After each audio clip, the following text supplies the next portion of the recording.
Hello everyone, my name is Financial Charles. Today is October 6th of 2023, and today the Bitcoin price is approximately $28,000. To be precise, about 27.9. Just pretty much range bound once again. Nothing too exciting going on, just more sideways action. And it's funny to say sideways action because it's really only been, if we really were to zoom in on the daily candles, this sideways action really has only been this way for like the past week. And it's funny how impatient we are to see a move sometimes. I remember back in this range, as well as I believe this range too, and then this range down here, we were range bound, and we were all getting so bored of the markets. It was just going sideways the whole time, not really too much action going on, and it just goes to show how thirsty we all are to see Bitcoin moves, whether it be to the upside or to the downside. I think when we see extreme candles from either upside or downside, that's when people get really excited about the markets. If it goes down, we see it as an opportunity to buy. If it goes up, you think we would be excited, but really the feeling is, man, I wish I bought more. So right now we're seeing, the volatility slowly go back down, but also we're seeing the price slowly go up too. And it's very funny to see, when Bitcoin doesn't move for a couple days, we're all just like, oh, this is so boring. This guy right here, this guy's name is Tyler S. I've been watching him for, I think 3 years now. I think I first started watching him in 2020. But, again, be careful about these crypto YouTubers. And that's including Tyler S. too. Tyler, he's been wrong before. And he also makes videos about altcoins, which I used to, invest in altcoins, and believe it or not, I have made a lot of money from alts. I probably even made more money off of selling Ethereum at its peak than Bitcoin. But fundamentally, Bitcoin is really the only cryptocurrency you want to be in. Ethereum had a lot of credibility, but last year, I believe it was, they switched over to a proof of stake mechanism, which means that to validate the blockchain, they depend on people staking their ETH, which, long story short, means that the people that hold ETH, they get richer and the poor get poorer. And Matthew Crowder of Bitcoin University, he described it perfectly, how you're encouraging whales to sit on their hands, whereas Bitcoin incentivizes innovation as opposed to just lazily sitting on your hands. And he pretty much describes Ethereum as a remake of today's corrupted fiat system, in which, the people at the top, they continue to get richer, and the people at the bottom, they are not getting richer. So yeah, what I wanted to say is, even though that the markets, they seem pretty boring right now, it's going sideways, this is another opportunity to just DCA today. I don't know whether you DCA monthly or weekly or daily, but, it's always a good time to, dollar cost average, and not to let your emotions get the best of you. Like I said in, last video, I forgot what day that was. I think that was 2 days ago that I made my last video. According to human psychology, if you invest with your emotions, you are inevitably going to sell at the very worst time and then buy at the very worst time. So in other words, you would sell the dip and buy the tip. I saw that on Reddit today, and I thought that was very interesting, but it's very true. My lump sums were, I lump summed here and I lump summed here. And what do you know about these two points that I just showed you?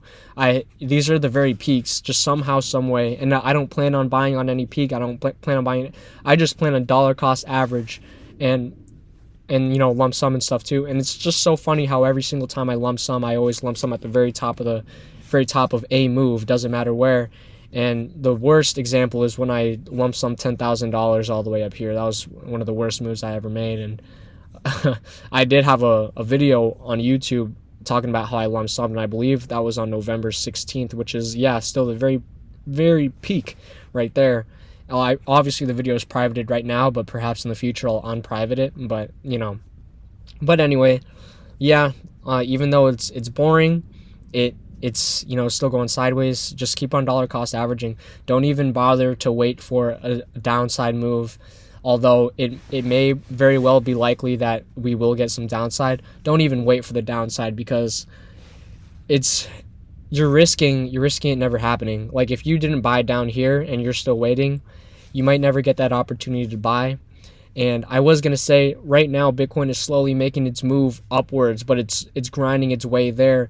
And what I've seen so far, if we were to assume that this is the bottom and then this is the start of the new bull run, if we were to assume that, I know it's not good to make any assumptions, but if we were to assume, I just think it's very interesting how, we've been going up this whole time, but notice how the move up, it's not a slow grind up, it's not a slow grind up. We shoot up, we are shooting up, And if you look at the ranges in which we do a slow grind up, such as this range right here where we're slowly grinding up, what it eventually led to was just a dump down to here, which was, I think that's how, Bitcoin, these markets really get you, is they make you feel a certain way, and once everyone is feeling that same way, usually the opposite move is true. What I mean by that is if everyone is on one side of the Titanic, or not Titanic, if everyone is on one side of the boat, it's best to move to the opposite side of the boat. And when you see Bitcoin slowly go up over a series of days, likely it's just going to dump. And same with here. If you see Bitcoin was consistently going down for a number of days, and if this move made you really bearish, and then this big candle down here, you're probably thinking, all right, we're going lower. I should have known that this wasn't the bottom. I should have known that this rally wouldn't have lasted. You would have been wrong, because in the series of just a couple of days, boom, everything just goes up. So if you had you sold, during this little series of days where it goes down because it made you bearish, in a series of only 3 days, you would have made a mistake, because now the price was higher than it once was down here. And same with this whole range here, you could see that if we were to ignore these peaks and valleys and stuff, just looking at the overall trend of this series of this data right here, you could see that it was slowly going down, and then all of a sudden out of nowhere it just shoots up. Now obviously that doesn't apply with this range right here where it was slowly going down, it just ended up dumping. But I mean, perhaps you could have thought that because when this rallied up, it didn't rally too much over this peak right here. It just kind of stayed in that same range, so you could have seen that as resistance and it goes down and stuff. But it's what I think it is whenever you see the market go down over a series of days, I really think that that's showing that there's more bearish activity than bullish, which is obvious, right? That's why the price is going down. But each of these days that the price continues to go down and down and down, the bears are getting more exhausted. With each day that goes by and they continue to sell more and more, their selling power it's getting less and less because they have less Bitcoin to sell. So all of these bears, right, they were all selling. And this is the perfect example, the FTX crash right here. I would argue that FTX was a lot larger than, the Celsiuses and the Three Arrows Capitals of the world, But notice the day that Celsius went bankrupt, it was the largest wick. It was the largest wick out of this whole bear market. This right here is easily the largest wick. And this was a very large wick too. And then you compare this down move to the one that FTX was at. It's FTX was so much larger, and when we got the headline that FTX crashed, we only got this size capitulation, which was still, obviously it's a capitulation from 20,000 to 15,000, but if we think about it, that's only a 25% drop. And we've already had so many 25% drops, from starting at the very top. You would think that a news headline as big as FTX collapsing, that would cause even bigger downside than this, but it wasn't. And I guess that just goes to show that the bears were exhausted at this point. They already sold all their Bitcoin that they could have. That's where the markets turn. Once the bears have no more to sell, that's just the time for the bulls to accumulate all the sold coins, So you see it going slowly down like this. The bears are getting exhausted, and same with this right here. The bears are selling all their coins, and once they're out of coins, boom, you get this possibly could have just been a short squeeze, right? In which everyone was going short Bitcoin, everyone was borrowing Bitcoin to short it, and the bots, they caught up on that, and then it squeezed them out and, sent us to new highs. And when it does that, people get bullish and they start buying more coins. This is just a distribution level. These are just distribution levels.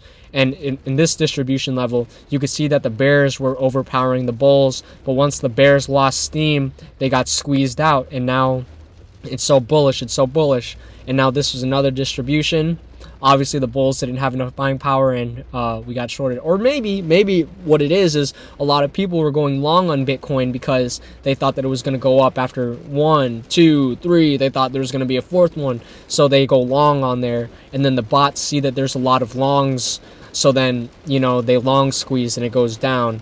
Right now, I don't know. I'm not quite sure. It seems that there's a lot of bulls buying, like this candle right here. Seems like there was a large entity that bought, but then, the bears stepped in and completely erased that wick. And now we're slowly going up. So I see we're slowly going up. What I think that is we're distributing coins again, but the bulls are overpowering the bears. But once the bulls run out of steam, like let's say it goes up just for a couple more days like this, like goes up. Eventually, perhaps we might see just, big candle down right back to where we were.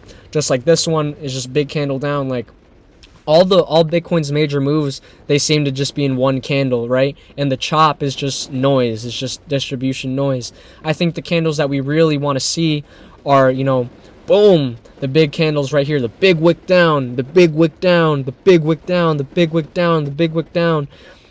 And then, for bull cases, we want to see just all of a sudden big wick up, big wick up, big wick up. And these are the moves that they really psych you out, in terms of human emotions and stuff. These fake you out the most. I remember when, Bitcoin was going up over here, we had multiple days of green candles, and no one thought that this was, the beginning of the bull run. We all thought perhaps this might be a fake out, but then we go up. So Bitcoin is tricky.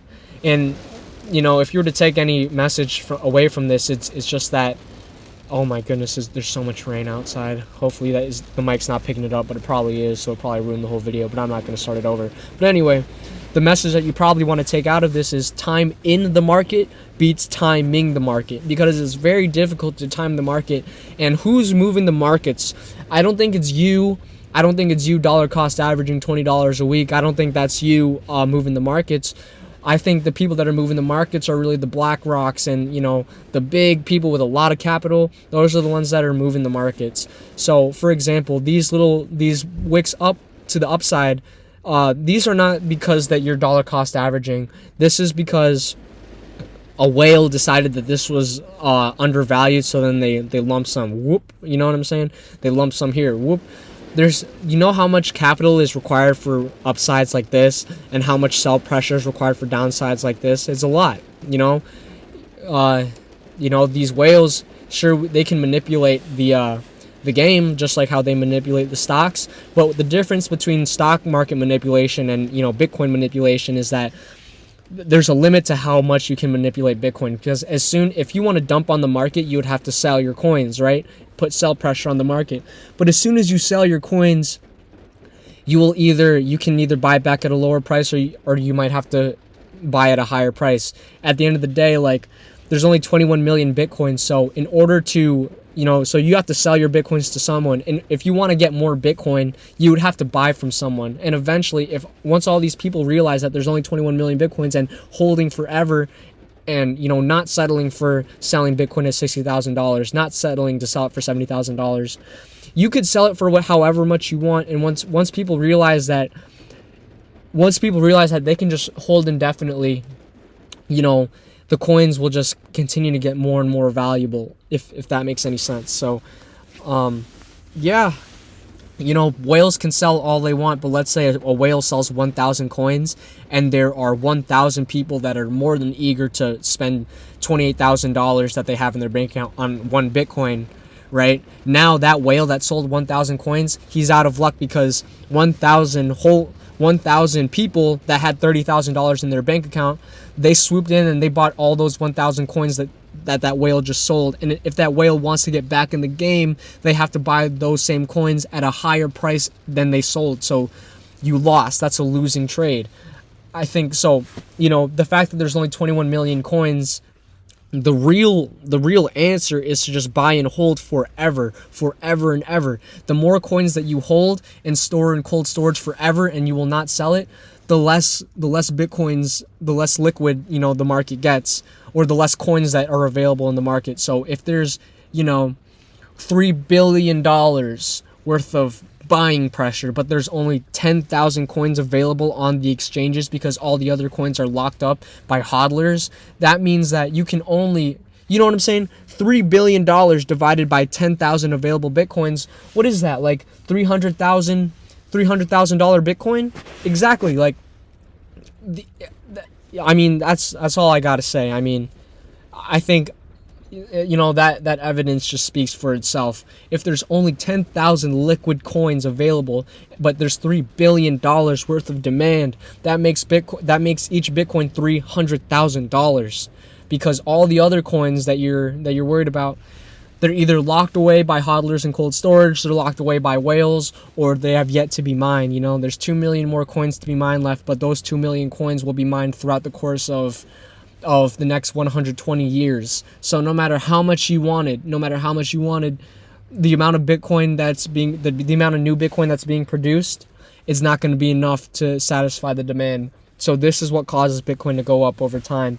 They keep on printing more dollars, but the amount of Bitcoin stays the same. But not only does the amount of Bitcoin stay the same, the amount of liquid Bitcoin that you can actually buy and sell becomes less and less, because hodlers like me, every single week, whenever I get money, whenever I get fiat, I am always just buying this and I'm locking it away forever. And you will not get the opportunity to buy my coins. It is me that is making the market less liquid. It is the hodlers that are making the market less liquid. You know what I mean? And soon, if we get to the point where 6 billion people on Earth are locking away coins for long term, it's moon time. It's moon time. That's where the steepness of the S curve gets. And in terms of the S curve, I really do believe that we are at the very base. We haven't even seen mass adoption yet. We have not. I think we're early to the S curve. That's always a debate. That's always something to think about. Like, are we at the beginning of the S curve, or are we at the end of the S curve? Was 2017, was that bull run the steepness of the S curve, and now we're just flattening out at the top of the S? No, I don't think so. I think we're at the bottom of the S, and we have yet to see big moves from Bitcoin. So, we have BlackRock wanting to get into Bitcoin. They're trying to get their ETF approved. And once that gets approved, they need to have Bitcoin on their balance sheet to back the ETFs. They have to. And, they would have to publicly disclose that too. All of these public companies, they have to disclose their Bitcoin holdings as well. Once it comes down to it, it's going to be BlackRock, and then it's going to be all of these institutions. It's going to be all these big companies buying it. These are the entities that are going to be moving the price upwards, and it's going to be the retail buyers and sellers like us. We're going to slowly make the market less and less liquid. But really, where's the majority of this? Where's the majority of the price action is going to be decided by these big entities. And these big companies and entities, as soon as they realize the scarcity of this asset, they're just going to pile in one by one. Like, have you seen when Tesla bought their coins, Bitcoin moved up $8,000 in a single day, in a single 24 hours after Elon Musk announced that Tesla bought $1.5 billion of Bitcoin back here, and I believe it was January. Yeah, it was like somewhere around here. The market moved up $8,000 after that. So imagine what's going to happen when Google is forced to store their value in Bitcoin, when Amazon is forced to store their value in Bitcoin, when all these banks, PayPal, Square, all these entities, all these powerful companies, once they have to. And Apple too, how could I forget Apple? Once all of these companies pile in, we are going to see extreme green candles to the upside like we've never seen before. So, super bullish today. I don't know if it's because I woke up and saw that the price was at $28,000. I don't know. But if we really think about it, like, what part of what I said was wrong? What part was wrong? all of these companies will eventually buy it in order to store their value. Like, you think that these big companies are just going to sit on cash that, loses more than 7% of actual purchasing power per year? They're not going to do that. They're going to be purchasing Bitcoin. I know Elon Musk is going to be purchasing Bitcoin. Yeah, that's all I had to say. I mean, the data speaks for itself at this point. The data speaks for itself. And yeah, I can't wait to make more Bitcoin videos. I think that everyone that's in the Bitcoin space, we're right over the long term. If anyone that's watching this, I think that we are right over the long term. And although very few people are watching these videos, I truly believe, years down the road, whoever is lucky enough to dig up this video in particular in the year 2028, 2029, right? If you watch this video in 2029, you're going to be like, wow, like, this guy just bought all this Bitcoin in 2023. I can't believe these people were so lucky to scoop up Bitcoin at less than $28,000. So, yeah, I mean, that's all I really had to say. I will just continue to make more Bitcoin videos. And, yeah, I hope you guys enjoyed this video. And, yeah, have a great rest of your day. Please like and subscribe.